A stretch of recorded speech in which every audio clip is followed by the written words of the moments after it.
But when it persisted, it didn't stop, it continued. I had to open up to them and I had Braxton Hicks. Yeah. Hello everyone, welcome back to the channel. Yes, I'm sure someone will be surprised to see me here after a very long while.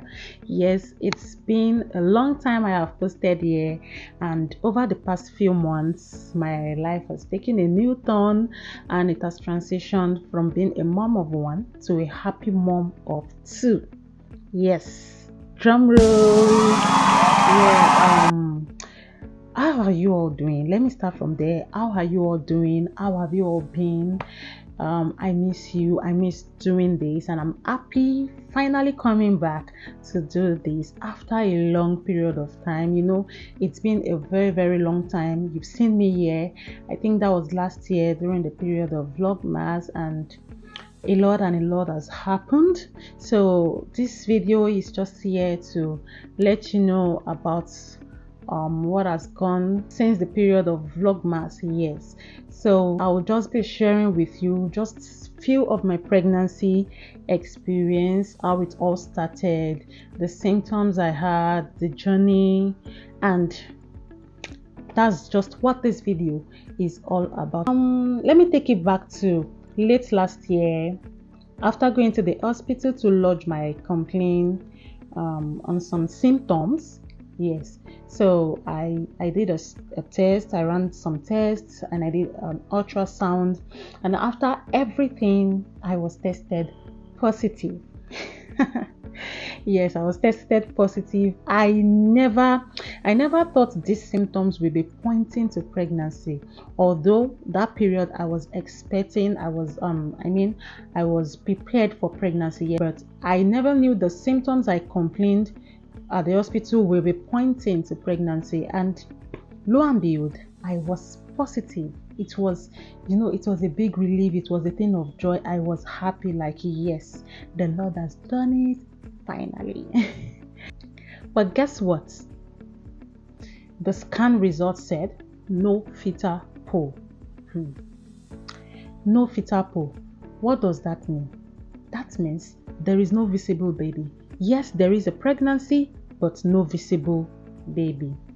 The doctor, I met with the doctor with the results, and the doctor advised me to stay extra 2 weeks. This is just a normal thing and a common thing that happens in early pregnancy, right? So the doctor advised me to stay extra 2 weeks and then come back to run another ultrasound. Meanwhile, I was placed on prenatal drugs. I was advised to stay away from rigorous activity, stress, and all of that, because the pregnancy was, of course, definitely still very early at that period, which of course I did according to the instruction, because I was happy about the pregnancy news and I did not want anything. I don't want to take chances at all to lose it. Okay, so I stick to the instructions, and 2 weeks after I went back for the same ultrasound, right? I did this ultrasound scan again. I did this ultrasound test again, and still confirmed me pregnant, but yet no fetal pole. Guys, at this point, it was becoming a big deal. Like this, it was becoming more serious. Like, no fetal pole again. This time around, it was a different doctor, and this doctor this time didn't do justice at all. I mean, it's not like she didn't do justice, Her explanation spoiled the whole thing, like almost wanted to turn my joy to sorrow. But thank God it was not. She explained this. Before I continue, no fetal pole simply means that there is a pregnancy but no visible baby growing, no embryo growing. The embryo, that is your egg, did not fertilize well where it ought to fertilize, and so the baby is not growing in the right place, which is a condition that can lead to what we call blighted ovum.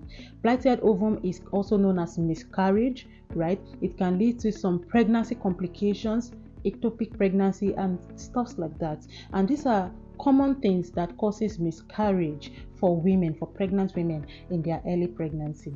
Okay, that is what no fetal pole means. Now the doctor went ahead and explained to me that, okay, in this case, maybe my body is not processing the pregnancy well, blah blah blah. I will be placed on medication for the next 2 weeks, or they can even take it to 1 month, right, for the next 4 weeks. And then while I'm taking this medication, some injections, right, while I'm taking it, we will watch out. And then after 2 weeks or 4 weeks, I come to run the test, the ultrasound again. And after running the ultrasound, if it is still the same result, no fetal pole, then they will advise me to prepare my mind for miscarriage, that my body is going to process the whole thing and I'll have miscarriage. Or if I'm going to allow them, they will evacuate the baby. Now, at this point, with all this explanation, I was demoralized, demotivated, everything, depressed, all the D. Oh my God, the whatever, because I broke down within me, but I didn't just break down into tears before the doctor. I was just like, okay, my husband is not here. I just have to discuss with my husband and we will conclude. That was what made me escape there. Of course, if I tell them no, if I decline, I say no, I'm not interested, they won't take me for it, right? But thank God I went back home to discuss with my husband. I explained everything, and thank God for a close relative who is in the medical field. And then I sent the scan results to her, and she told me to just keep calm. At this time, I had broken down. I'm already in my comfort zone, so I broke down into tears. I'm like, God, this is not what I asked for. This is not what I want, right? So we called her, we spoke with her, and she told me to give her some time, let her speak with a doctor friend, also another gynecologist. So I stayed, I kept calm. I was patient enough. I went about my normal daily activities. After breaking down into tears, I cleaned my tears. We women are wired, we are strong, we can always get back on our feet after difficult situations, right? So I wiped my tears and I went about my daily activities, expecting a positive reply.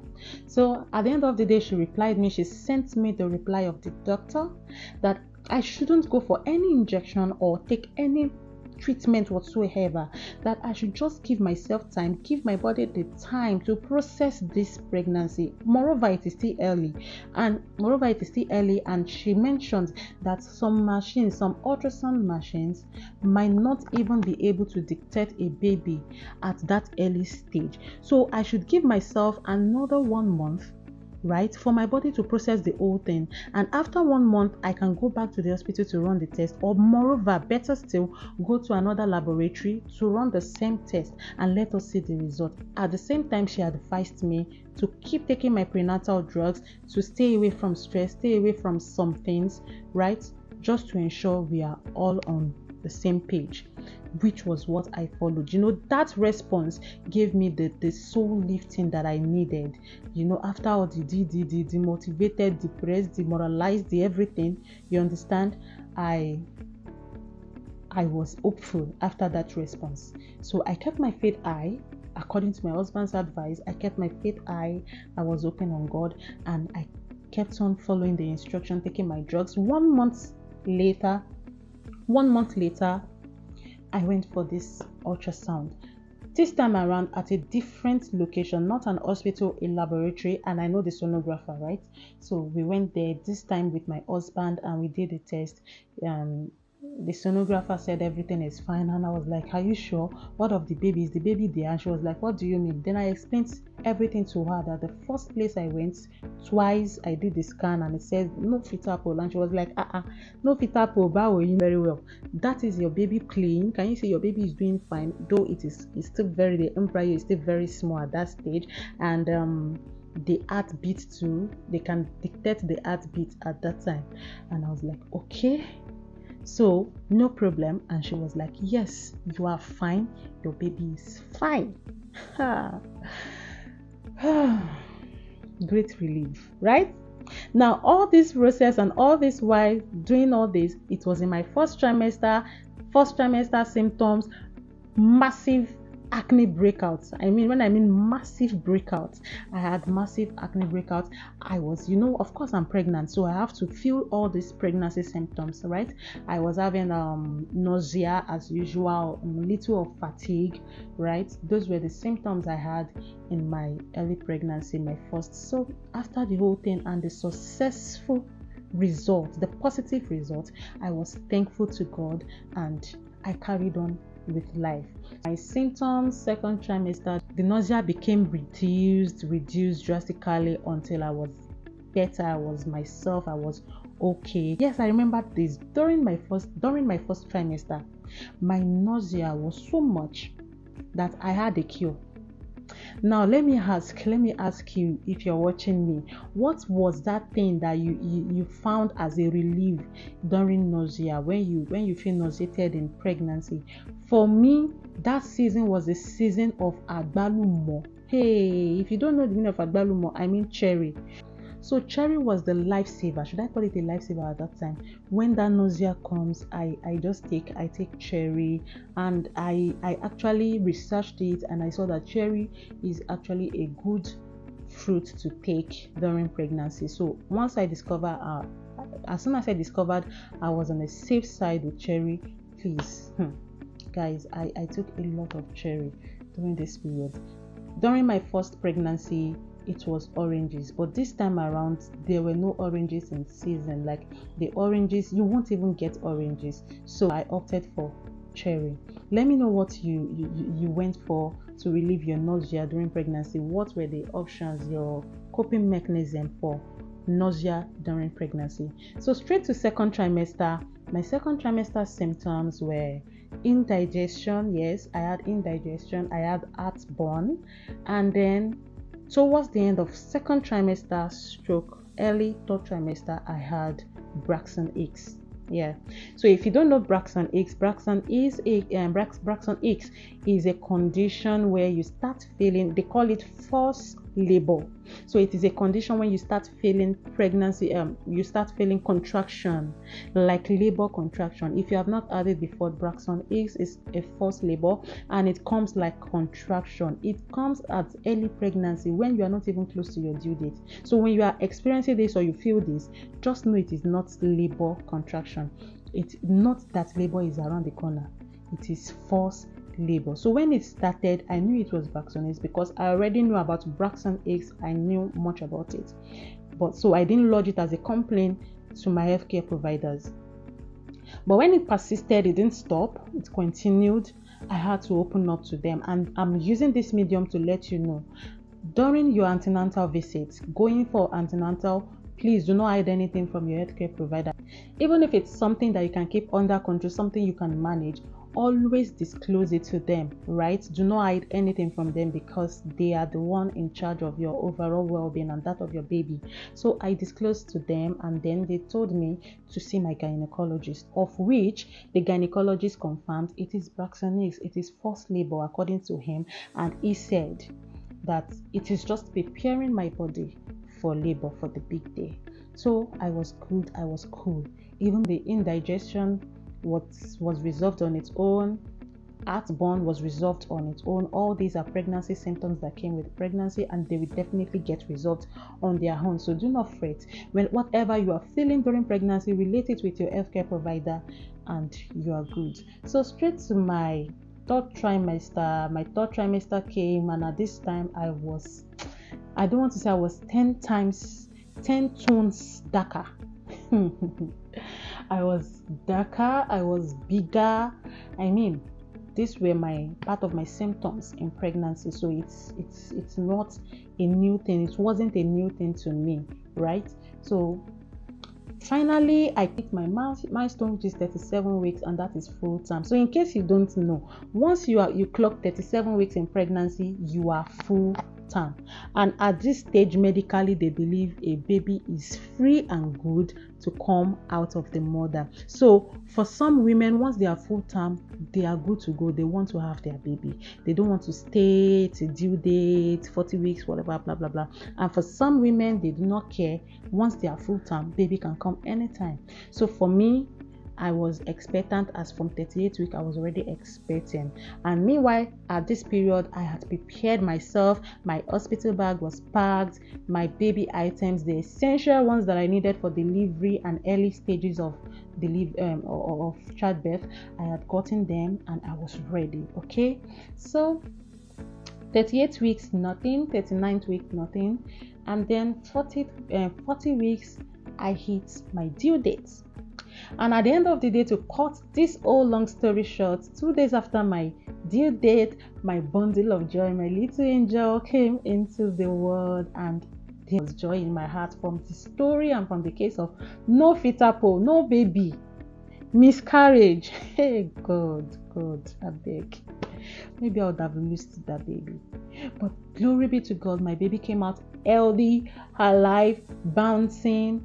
Mother is fine, baby is fine. And as I speak, we are 2 months postpartum. Baby is growing fine and well. And as you can see, mother is fine.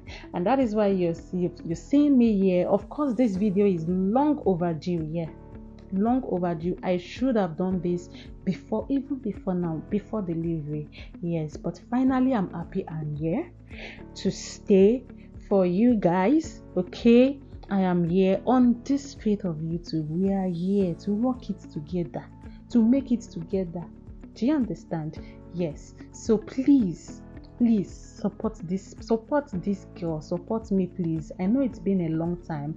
I am not happy leaving you guys here stranded, no, but I am here back for you. Please do not go, do not leave. If you have not subscribed, why not click on the subscribe button, because a lot of goodies and a lot of goodies will be coming your way. Of course, I am here willing to share all the experiences I had this time around. Yes, because of course a lot of things have changed, a lot of things, so many things that have changed. Some things that we knew back then, some things that our mothers knew and will tell us, hey, this is how they do it, which is not the same way again.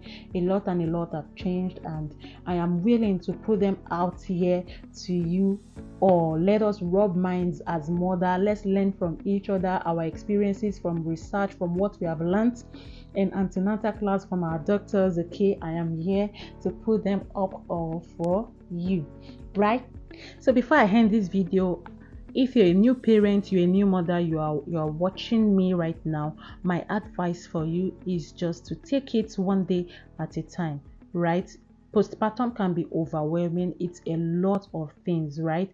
But trust me, with time you get over it. With the help of people around you, I was blessed. I thank God for the people He blessed me with, and these are the people that helped me recover in the first few weeks of postpartum. Right now I'm good with my baby. I'm fine, I'm okay. Baby is doing fine. So just be cool with yourself, take good care of yourself, have maximum rest. Okay, remember, you cannot pour out from an empty cup. So give yourself time to heal, to recover, and don't forget, your little baby, your little angel relies on you, right? So that being said, I'll bring this video to a close. If you have not subscribed, please do not leave without subscribing. Of course, you want to see more and more interesting videos. Click on the subscribe button, join our community of mothers, and click on the notification bell so you know each time a new video comes up. Till we see in another video, I love you all. Bye.